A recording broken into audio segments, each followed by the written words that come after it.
गणेशोत्सव मंडळ बहिष्काराच्या तयारीत आहे। गणेशोत्सवावर बहिष्कार टाकण्याच्या तयारीत असून 1800 पैकी 15 गणेश मंडळांनाच परवानगी देण्यात आली आहे। परवानगीसाठी शुल्क भरण्याच्या महापालिकेच्या सूचना आहेत। गणेशोत्सव आता अवघ्या 2 दिवसांवर आलेला आहे। मात्र नाशिक शहरातील सार्वजनिक गणेश मंडळांना अद्यापही महापालिकेकडून परवानगी मिळालेली नाही आणि त्यामुळे गणेश मंडळांनी आता थेट गणेशोत्सवावरच बहिष्कार टाकण्याचा इशारा दिलेला आहे। प्रॉब्लेम असा आहे की आम्ही गणेश मंडळाला पालकच राहिला नाही, त्यामुळे अशी अडचण झाली की आमचं म्हणणं कोणी मानत नाही आणि महानगरपालिकेची आडमुठी धोरणामुळे आम्ही सगळे गणेश मंडळ प्रॉब्लेममध्ये आलो आहे। आणि दुसरी गोष्ट म्हणजे आमचे डेकोरेशनच पूर्ण होत नाही, कारण की यांची परमिशन आल्याशिवाय महानगरपालिका आपलं MSCB वाले आम्हाला लाईट मीटर देत नाही आणि त्यामुळे आमचं डेकोरेशन अर्धवट राहिलेलं आहे।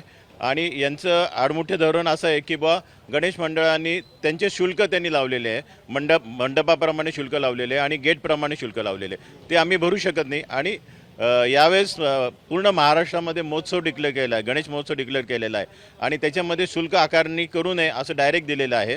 नाममात्र शुल्क आकारणी करा असं म्हणलं जातं, पण नाशिक महानगरपालिकेने आडमुठे धोरणामुळे आम्ही सगळे अडचणीत सापडलेले आहे। कॅमेरामन प्रवीण काळबांडेसह अभिजित सोनवणे, साम TV, नाशिक। आता isakal.com आहे देशातील नंबर 1 ची मराठी न्यूज वेबसाईट। प्रत्येक अपडेटसाठी isakal.com ला नक्की भेट द्या।